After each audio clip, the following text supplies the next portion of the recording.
Voltamos então. Aí, agora estou me vendo aqui. Deu travada no meu monitor aqui. Então, vamos começar o nosso primeiro dia de palestras. Hoje vamos falar sobre madeira. Vou falar sobre tudo que você precisa saber e um pouco mais sobre madeira. Então, o dia hoje está repleto de informações privilegiadas. E vou dizer uma coisa para você: todas as palestras de hoje são inéditas, hein? Nunca foram apresentadas aqui no Congresso Florestas Online, ok? Então, você tem que prestar muita atenção, porque são informações que, se quiser, você pode até pegar uma canetinha para anotar, porque tem informação aqui que você só vai ter aqui em primeira mão. E o nosso convidado já está na linha. Bom dia, João Gabriel. Seja bem-vindo. Bom dia, seu Paulo. Tudo bem? Como é que você está? Bom dia a todos que nos ouvem. Hein? Tudo bem, graças a Deus. Então, João, eu vou fazer uma rápida apresentação sua, que já vou abrir aqui o seu currículo. O João Gabriel Vicia da Silva é engenheiro industrial madeireiro, mestre e doutor em ciências florestais pela UFES, na área de produtos florestais. Atualmente é pesquisador do NUC-MAD da UFES, trabalhando com a madeira de mogno africano e eucalipto e aplicação de resistografia. E aí eu já começo perguntando: resistografia? O que é isso, Gabriel? Resistografia é um termo, vamos dizer, que a gente tenta trazer tudo para o português, né? Vamos dizer. Resistografia é a aplicação do resistógrafo, né? É um equipamento aí que a gente avalia, tenta estimar a densidade da madeira, a resistência à perfuração de árvores em pé. E a gente tem utilizado isso para tentar fazer predições com as árvores ainda em pé em campo, Paulo. Então, aí a gente chama de resistografia, fazendo uma tradução aí, deixando mais abrasileirado o termo, vamos dizer. É por isso que eu gosto de fazer o Congresso Florestas Online, que eu só aprendo. Rapaz, tem dia que eu fico aqui nas palestras e fico assim, ó. Meu Deus, quanta informação legal, quanta coisa boa. Eu tenho certeza que a sua palestra vai ser incrível. Então, a palestra é sua, o tempo é seu. Seja bem-vindo novamente, João. Muito obrigado, Paulo. Então, bom dia a todos, pessoal, que nos ouvem nesse momento. O meu tema é a variabilidade da madeira de eucalipto. Variabilidade são aquelas variações que ocorrem nas diversas propriedades da madeira, características da madeira, forma, né, de fuste, que seja entre espaçamentos, entre idades, entre materiais genéticos, né? Então, é a famosa variabilidade, que é a coisa que deixa a madeira mais charmosa, vamos dizer. A variabilidade é o que emprega o engenheiro industrial madeireiro, que emprega o florestal, que emprega aí os outros colegas que trabalham nessa linha, né? Então, tocando o barco aqui, já iniciando a nossa conversa, focando o que seria essa variabilidade da madeira, a gente tem algumas fontes, fatores de variação, né?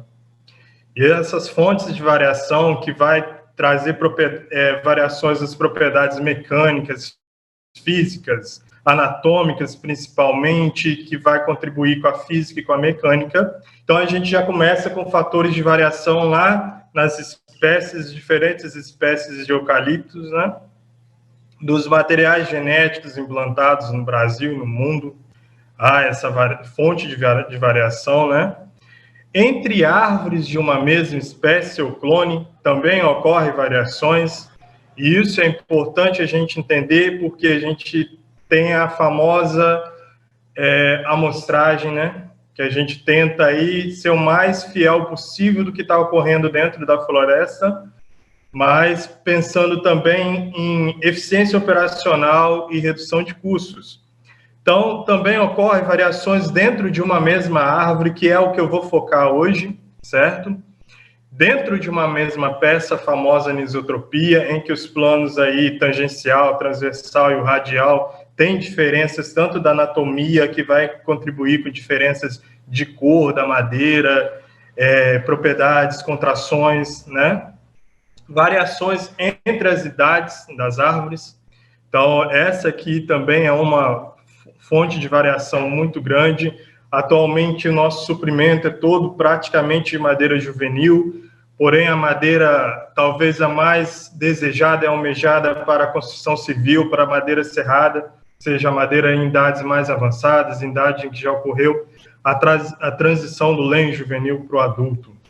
Variações entre sítio, clima, solo, né? Brasil imenso e rico aí em solos com variabilidade climática, que a professora Graziela vai abordar melhor. Espaçamentos de plantios, que ainda a gente não tem, a gente varia esse espaçamento de plantio em função de demanda de madeira, em função de valor de terra, e assim vai, são características, são decisões operacionais, porém tem impacto na densidade e nas outras propriedades da madeira. Condições de crescimento, né? Dentro dessas condições de crescimento, a gente vai ter efeitos de praga, né? Que vão ter interferência na formação da madeira, e os famosos tratos silviculturais, adubações, irrigações, né? Então, focando aqui na variabilidade no interior de uma árvore, que é o que a gente vai se basear hoje, porque senão a conversa fica muito grande e atrapalha os demais colegas. Então, a variabilidade ocorre dentro da árvore no sentido da medula para a casca e da base para o topo, né, das árvores.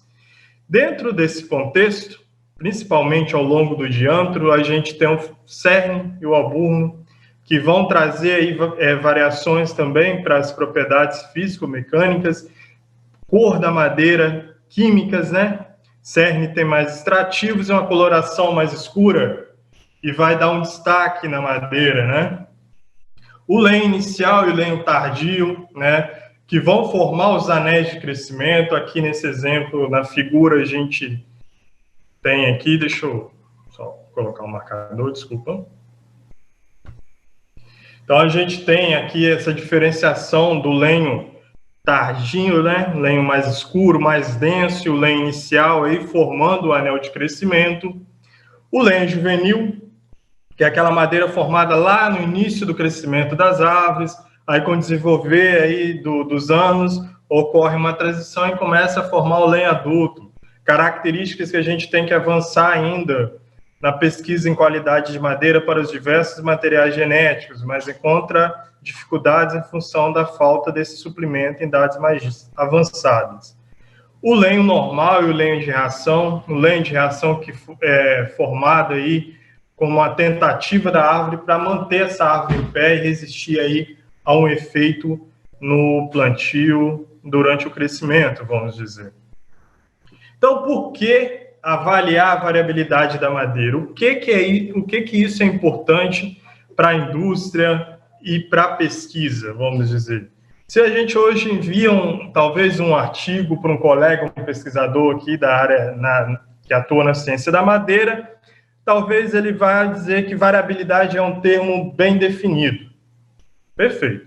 Porém, se a gente for nas empresas, a gente vai ver que há conflitos, há alguns problemas que são causados principalmente em função da variabilidade da madeira, que pela diversidade de profissionais que atuam dentro da indústria, nem todos conhecem madeira, né? Então, o que a indústria deseja são madeiras cada vez mais uniformes, mas isso ainda é muito difícil, vamos dizer. É característica intrínseca da madeira e da formação desses materiais genéticos, espécies, ocorrer a variabilidade. É uma coisa que está ligada à forma como o crescimento desenvolve, né? Aí as atividades cambiais ao longo do crescimento. Então, por que é importante avaliar a madeira, a variabilidade? Pela caracterização tecnológica dos diversos clones que são gerados, materiais genéticos que são gerados em testes clonais, testes de progênies, utilização racional da madeira, a gente tem que entender bastante, né, sobre essa variabilidade, amostragem, os ajustes dos processos operacionais dentro das indústrias, seja programa de secagem, seja diagramas de corte, seja ajuste de densidade entrando em digestor, entrando na fábrica, certo? Modelagem matemática, que é uma coisa que a gente avança, e inteligência artificial tem avançado cada vez mais, para predizer com a árvore em pé no campo, talvez somente fazendo uma coleta de discos da altura do DAP para estimar a árvore inteira e estimar a realidade das plantações. predições eficientes e precisas com aquelas técnicas não destrutivas, que eu trago aqui vários exemplos do resistógrafo, o NIR, né, densitometria de raio-x e o Pilodim, que são aí essas técnicas não destrutivas mais utilizadas no momento. Então, eu gostaria de focar na variabilidade da densidade da madeira, porque senão a conversa fica muito ampla. E a densidade é uma das primeiras propriedades da madeira a ser considerada no programa de seleção e melhoramento genético do eucalipto. Então, quando a gente pensa em qualidade da madeira e várias aplicações da madeira na indústria, a densidade tem que estar bem definida e bem avaliada. Bom, a variabilidade que ocorre ao longo das árvores, na altura, que a gente chama aqui variabilidade base-topo, pensando numa amostragem tradicional, que a gente utiliza muito, de discos ao longo da altura da árvore em 0% da base, né? DAP é 1,30 m, 25, 50, 75 e 100% da árvore. Então, aqui para o material de grandes e orofila aos 6 anos, 2 clones plantados nos mesmos ambientes. O que a gente vai ter? Várias tendências de variações de densidade ao longo do fuste. E o que a gente percebe aqui, para esse material do clone B, que tem plantado em Tabira, a gente percebe aqui um aumento da densidade na região da base. Claro, a gente tem que ter um incremento aí, um empacotamento das fibras.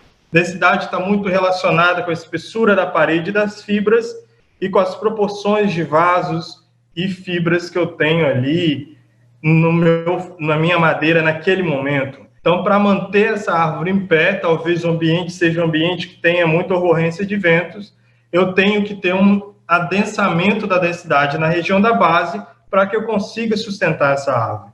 Então, a gente percebe que menos aí, considerando o topo que fica no campo, então até 1 metro da árvore, na primeira tora, a tora mais valiosa, a gente já tem uma diferença muito grande de densidade. Então, a gente já tem uma queda da densidade da base para o DAP. Então, porém, para alguns clones, vai ocorrer depois um incremento aqui até 50% e uma redução, né, em direção ao topo, ok? Então, a gente também tem reduções, né, da densidade, cresce aqui até 50%, depois tem uma queda a 100%. Então, a gente vê que materiais genéticos diferentes no mesmo ambiente, comportamentos diferentes de variação da densidade ao longo do fuste. Materiais genéticos, o mesmo material genético plantado em vários ambientes, várias tendências de densidade. Então, a gente vai caminhando e a gente vai chegando numa conclusão mais futura aí, que existem tendências, não existem padrões de variação. A altura comercial média aqui, nesses casos, para esses materiais, em torno de 26.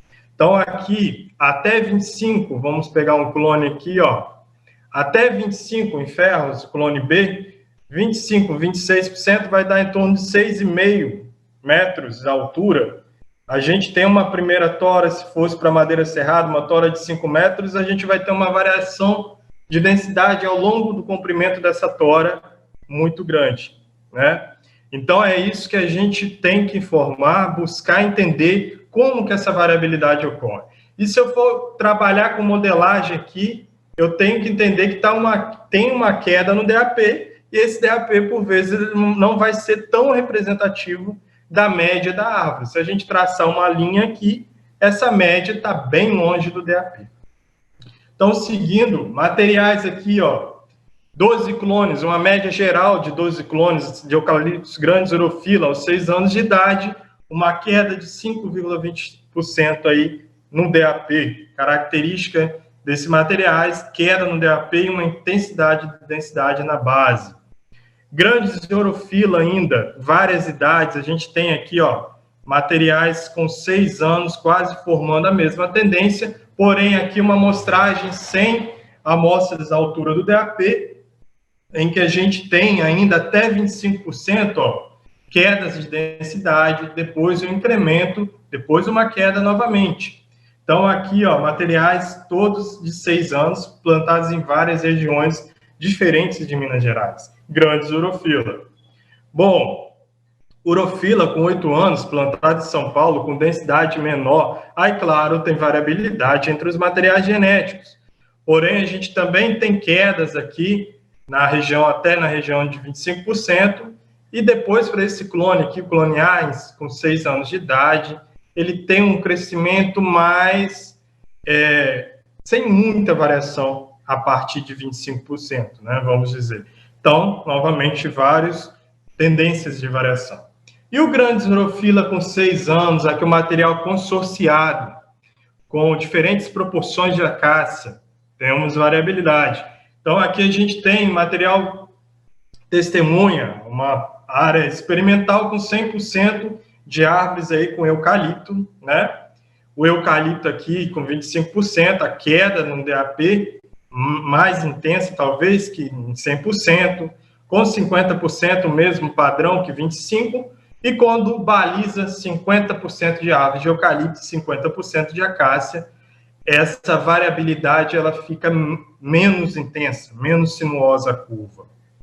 Grandes urofila, material de 4 anos, materiais aqui que foram avaliados pelo Núcleo de Pesquisa e Qualidade da Madeira, dados que não foram publicados, em vários espaçamentos, do 3x1 ao 3x4, temos variabilidades boas aí, porém, materiais como esse clone C aqui, ó, com a mesma tendência nos espaçamentos, diferentes espaçamentos, também ocorre características como essas. Os demais clones, todos variando ao longo dos 4 espaçamentos. Materiais com 4 anos, também dados aqui do núcleo, ainda não publicados, mostrando aqui, principalmente do DAP, essa queda da densidade, essa linha verde aqui, um pontinho verde, é a média geral da árvore e o quanto que esse DAP está desviando aí da média geral da árvore. Bom, eucaliptos grandes aos 8 anos, característica dele, redução da densidade no DAP e aumento da densidade na direção da base. Então, aqui, esse aumento da densidade na direção da base pode ser em função de formação de lenho de reação lá no topo, na inserção próxima da copa, que aumenta essa densidade, bem também como a questão da presença ali mais próxima, menor diâmetro, o núcleo nodoso ali mais próximo, né? Aumentando um pouco essa densidade da madeira. Materiais de grandes, em idade aí mais almejada pela indústria de construção civil e sólidos, bastante variabilidade aqui, esses materiais do sul, uma redução na região do DAP, porém, incrementos de densidade na direção do topo. Então, são variações, são tendências diferentes. Salignan um pouco mais homogêneo para alguns clones, principalmente esse clone B, que era no DAP, porém, ao longo do tronco, menos sinuoso. Clone C, clone D, aí variando mais.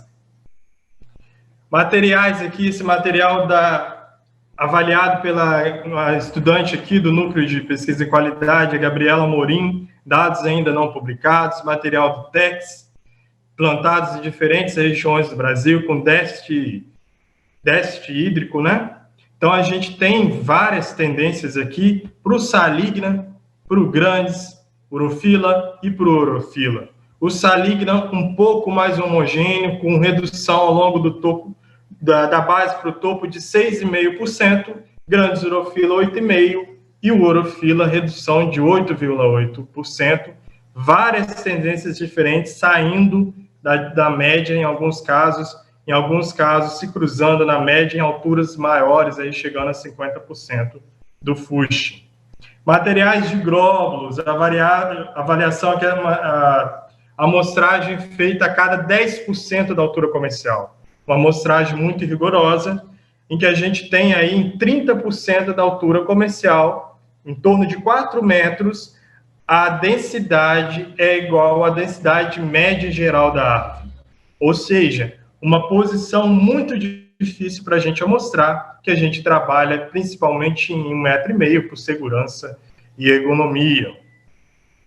Representatividade do DAP, que para grandes urofilas aos 6 anos de idade, a gente trabalha aqui pensando em quilo por metro cúbico, né, que fica mais fácil para pensar na indústria, que a gente tem destaque de alguns materiais, como 2 clones, em que o DAP representa a média geral da árvore de densidade. Mesma média no DAP, igual à média geral da árvore.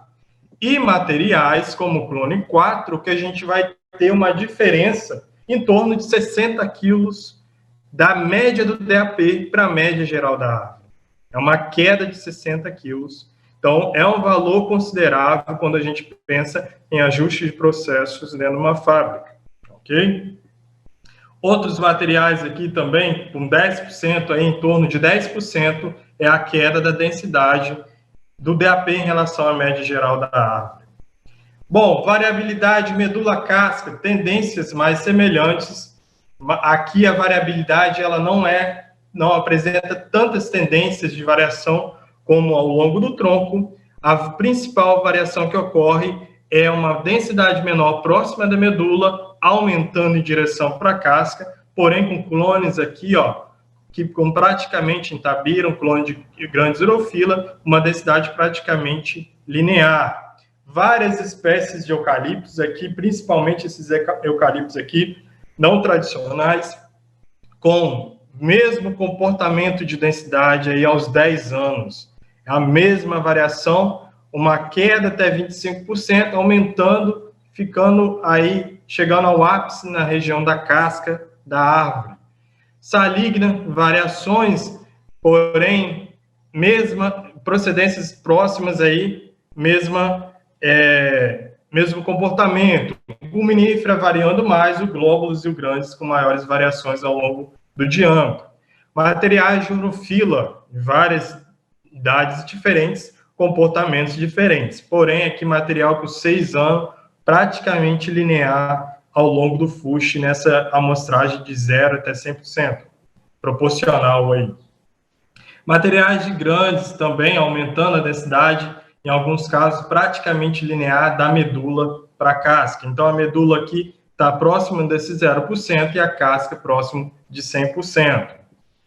A amostragem a cada 1 centímetro, a amostragem mais rigorosa, traz diferentes espaçamentos de plantio, os dados ainda não publicados, porém várias tendências de variação de densidade, porque a gente passa a ser mais milimétrico aí na amostragem, a gente encontra variações de formação, talvez lenho inicial, somente lenho tardio em alguns pontos, que a gente percebe essa variação. Então, por isso é importante entender de variabilidade da madeira, que está muito relacionada com a amostragem. A amostragem a cada 1 centímetro, dados aqui da Stephanie Araújo, integrante do Núcleo de Pesquisa em Qualidade da Madeira, avaliando materiais já para a indústria de madeira serrada, com 14 anos, materiais que já foram serrados, que a gente percebe diferentes comportamentos ao longo da medula casca de densidade da madeira. Materiais de grandes urofila aos 6 anos, materiais também com algumas tendências diferentes, porque a amostragem a cada meio centímetro vai pegar maiores variabilidades aí. Então, até 3,5 centímetros, a gente tem na nuvem um certo padrão aí mais homogêneo, depois começa a variar mais e aumenta em direção à casca. Materiais trabalhando com densitometria, diferentes idades, diferentes espaçamentos. Então, aqui praticamente um monitoramento contínuo da densidade, que a gente percebe picos da região da medula, que são pontos de atenuação do raio-x, que pode ser algum cristal, algum elemento que está no interior da medula, que aumenta essa densidade. Não significa realmente que a medula tem uma densidade maior. Porém, a gente percebe esses picos em função da atenuação do raio-x. Materiais atacados por pragas. Então, a gente tem diferença aqui, ó, da madeira atacada por goníperos platenses, os dados da Gabriele Bobadilha já publicados. Então, a gente tem picos na região da medula, novamente, pontos de atenuação do raio-x, porém, a madeira atacada, quando a gente pega aqui uma média dessa variabilidade, isso aqui é densitometria de raio-x, a gente tem um aumento dessa densidade em relação à sadia, né? Então, formação do FUSH com interferência. Bom, então, seguindo aqui, dentro da altura e diâmetro das árvores, o que é importante entender com a variabilidade? Que a variabilidade ocorre de acordo com o clone, espécies de eucalipto, idade, ambiente, tratos silviculturais e estratégias de amostragem. Não existem padrões, existem tendências. Então, fazendo uma síntese do que eu falei, a densidade apresenta no comportamento base e topo da árvore maiores valores na base, redução no DAP e aumento ou redução até a copa. Já no sentido medula casca, essa é mais fácil, né? Ocorre um incremento dos valores da medula para a casca. Porém, a gente tem que ainda avançar em mais informações, alinhando variabilidade com diferentes estratégias de amostragem. A indústria precisa disso e a gente da pesquisa tem que caminhar entregando essas informações. Novamente dizendo, não é uma informação que está bem definida, ainda há muita coisa a se trabalhar. Então, perguntas que eu trago aqui para vocês em função dessa variabilidade, quantas árvores amostrar? Bom, custo operacional é o primeiro a ser pensado. A minha eficiência operacional que eu vou ter no laboratório para avaliar essa densidade toda, como que fica, o tempo de coleta, a distância, tudo vai impactar nesse momento. E a gente tem que caminhar e chegar numa boa discussão nesse ponto. Estratégias de amostragem utilizadas, tá? Aqui eu quero falar também de amostras diferentes. Então, laboratórios trabalhando com cunha, com disco, com cavaco, uma amostragem mais rigorosa, mas também, às vezes, a gente fica mais duvidoso se a amostragem conseguiu ser tão representativa. Pontos ideais de amostragem e a representatividade do DAP, a gente tem que caminhar. E possibilidade de mostrar regiões acima do DAP, o que a gente faz com técnicas não destrutivas. Não dá para escalar uma árvore de eucalipto, não dá para ter uma plataforma de trabalho. Então, a gente tem que trabalhar e pensar e avaliar essa representatividade do DAP ao longo da altura. Se não é possível amostrar várias alturas, quantas amostrar, né? Modelos de predição, aí a gente tem que ter um cuidado com os modelos de predição universal, feitos há muito tempo e são utilizados até hoje nas indústrias, né, para predizer densidade. Então, a gente tem que caminhar e pensar essa questão da modelagem. E viabilidade econômica e eficiência operacional das diferentes estratégias de amostragem, que é outro ponto. Então, pessoal, eu deixo aqui uma sugestão de leitura. Minha fala foi talvez muito rápida, porém, a gente tem um livro aqui publicado pelo Núcleo Professora Grazella, eu, o Jordão e a professora Angélica de Cássia, Qualidade da Madeira de Eucalipto, com destaque para o capítulo 5, que vai encontrar densidade e sua variação na madeira de eucalipto. Então, eu quero agradecer à equipe do Florestas Online 2020, ao senhor Paulo Cardoso e a sua equipe, pelo esse primor de evento que eu acompanho desde a origem. Então, ontem minha esposa perguntou quem é o Paulo Cardoso. Eu falei que é o William Bonner da Floresta, vamos dizer, né? Agradecer à UFES, ao NUQEMAD, ao programa de pós-graduação, que eu atuo desde o mestrado e doutorado, a CAPES pela bolsa da minha formação, FAPES, IPEF, materiais do TEX apresentados, Suzano, Senibra e o complexo aqui em Venda Nova, complexo de Pindolas. Então, muito obrigado, estou aí aberto aos questionamentos, senhor Paulo. Muito obrigado pela oportunidade de ter essa fala. Vamos segurar um pouquinho a tela sua aí, dessa sua tela aí, vamos anotar aí, pessoal, tem... Aí tá, o contato dele, jgabrielmicia@hotmail.com, e o celular dele é o 28 999 59 9448, para você entrar em contato com o João. O João tem muito mais informação, porque ele falou, se ele for ficar falando aqui, vai ficar 2h30, né, João? Com certeza. Tranquilamente. Então, aí. Então, voltamos aqui. Eu quero bater um papo com você aqui antes das perguntas, é o seguinte. Você participou do TEX, desse processo você acompanhou o TEX desde o começo? E eu queria que você explicasse um pouquinho o que é o TEX. Muitas pessoas não sabem o que é TEX, que é esse projeto todo que foi feito a nível nacional. Bom, João Paulo, o Tex em si, eu não acompanhei, né? Eu acompanhei os meninos aqui trabalhando, eu vi o material, né?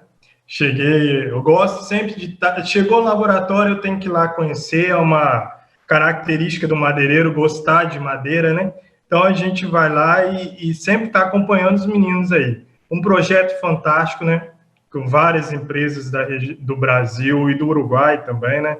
Implantados em vários sítios com condições climáticas diferenciadas, para avaliar diferentes materiais genéticos, que são aqueles materiais, o filé mignon de cada indústria do Brasil, implantados em vários ambientes, avaliando desde condições de crescimento, a produtividade desses materiais, e a professora Graziella sempre atuando aí muito bem na avaliação da qualidade da madeira. Então, o TEX foi um programa idealizado pelo professor, pesquisador Stapp, né? Muito famoso na nossa área. A Graziella vai falar melhor do que eu, com certeza. Mas um programa fantástico. Eu acho que futuramente a gente tem que pensar isso, agora pensar um outro para madeira sólida, que é carente de informações, mas foi sensacional. Eu acompanhei aqui os meninos trabalhando, as várias teses publicadas, e todo o trabalho do TEX é publicação de alto impacto. Então, isso é muito interessante para a indústria, para o setor florestal brasileiro. O TEX é um trabalho a nível nacional e fez várias situações endafoclimáticas diferentes, com vários clones, né? Testando esses vários clones em situações diferentes, e o resultado foi a palestra que o Rodrigo fez recentemente para a gente aqui no Congresso Florestas Online, e vai complementar toda essa informação. Depois, se você quiser saber um pouco mais sobre esse projeto, depois a palestra do Rodrigo está excelente falando sobre esse assunto. E nós já temos aí o meu amigo, nosso diretor Guilherme, já temos perguntas para o João? Vamos ver.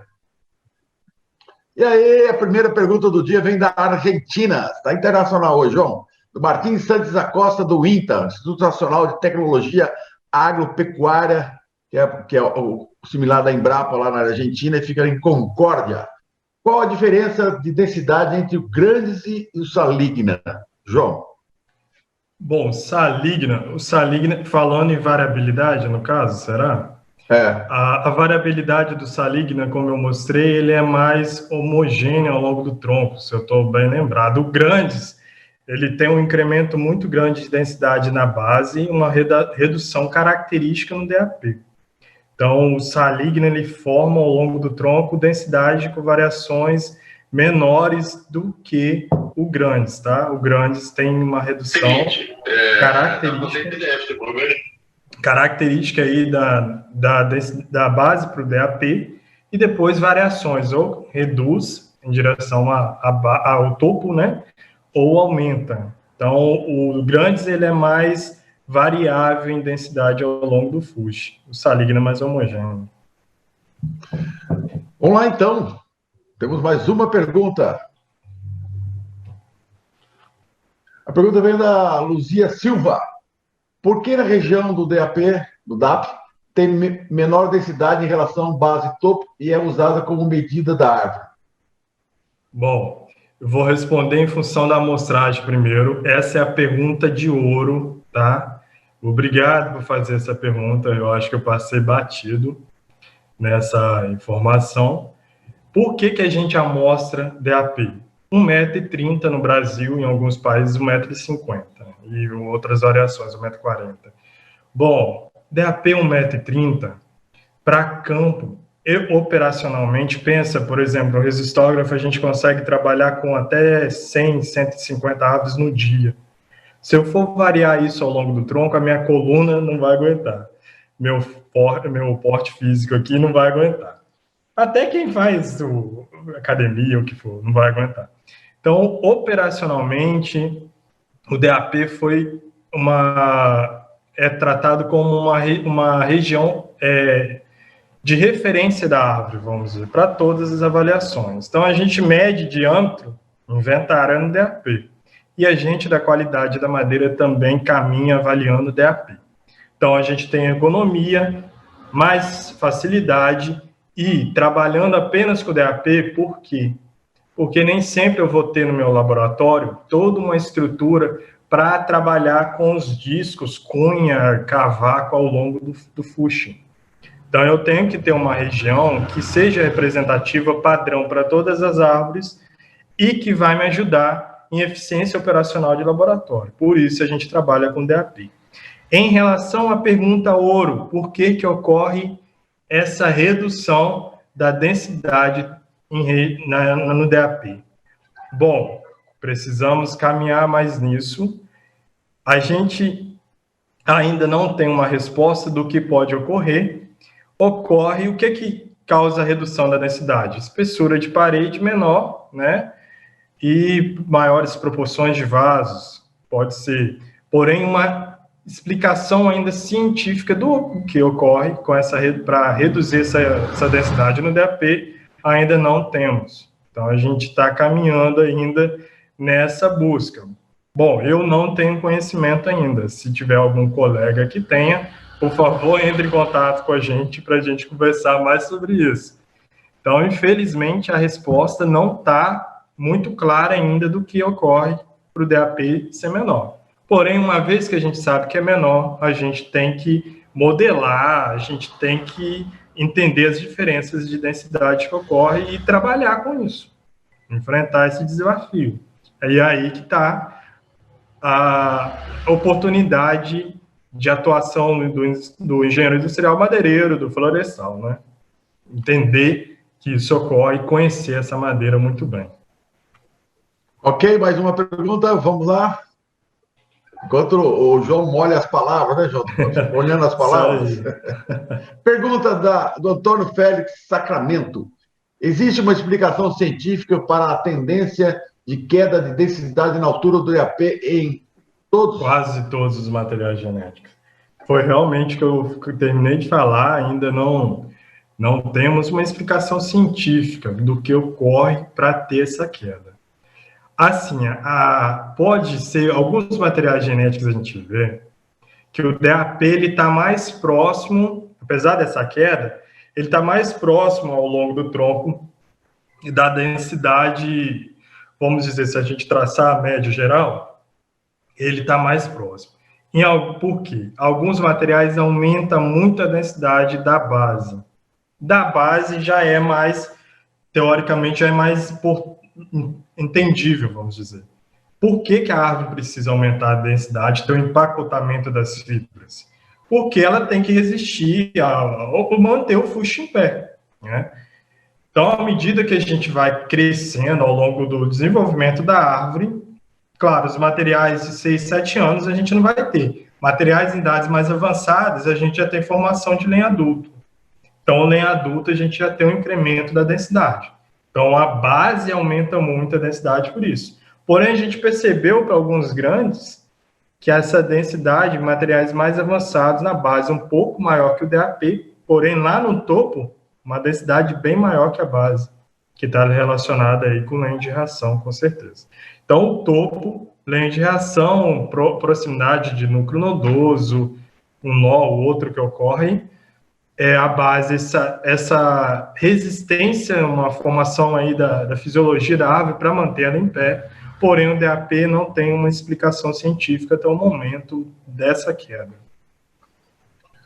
Então, ótimo, obrigado pela sua pergunta, vamos lá.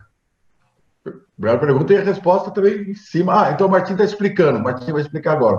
Qual o valor da densidade entre grande saligna, quilo por metro cúbico? A maior idade avaliada. O valor da densidade, nossa, Paulo, eu não vou lembrar de cabeça aqui. Eu posso responder ele posteriormente? Pode, a gente passa o contato dele para você. Eu dou uma olhada aqui e respondo diretamente a ele. Não, o Martim é um grande amigo nosso. Sim, sim. Eu já li muitas pesquisas dele, até uma honra hoje receber uma pergunta dele. Martim é famoso aqui no Brasil, é nosso parceiro, nosso palestrante, além de palestrante do Florestas Online, palestrou em vários eventos, na época da Painel Florestal, também agora na época do Mais Floresta, especialista em construção de casas de madeira, ele é nosso palestrante no próximo congresso My Wood Home, que a gente vai fazer em maio de 2021. Esse cara sabe tudo e mais um pouco, além de nos ajudar na divulgação de todos os nossos eventos no boletim que ele divulga para 53 países. Por isso tem muita gente da América Latina assistindo a gente e acompanhando o nosso congresso, graças ao Instituto Interamericano de Cooperação para a Agricultura, que é o nosso parceiro, e também graças ao trabalho do Martim, que é excepcional. E eu quero aproveitar, já que estou falando de América Latina, não estamos só na América Latina, não. Estou agradecer aqui o Rafael Della Torre, meu amigo, está falando lá de Athens, na Geórgia, nos Estados Unidos, assistindo a gente aqui. Acabou de entrar logo no começo. Rafael, um abraço. Bom, João, eu queria então agradecer a sua participação. Muito obrigado. E obrigado por saber que você está nos acompanhando desde a criação. Tempos de painel florestal, lá no 2008, quando a gente começou, 2007, né, quando a gente começou com o painel florestal. Tem muita história nessa vida toda aí. Obrigado. Tá? Obrigado pela sua presença, obrigado aqui. E avisando que a Graziela ainda está com problema na internet, acabamos de falar com ela agora, então a gente vai entrar com a Sofia, que já está na linha esperando a gente. Obrigado, viu, Gabriel? João. Sr. Paulo, muito obrigado pela oportunidade, sou aberto aí para outros questionamentos, podem ficar à vontade, ok? Tá bom, um abraço, tudo de bom. E a próxima vez pode tirar o seu Paulo, tá? É só Paulo. Tá bom.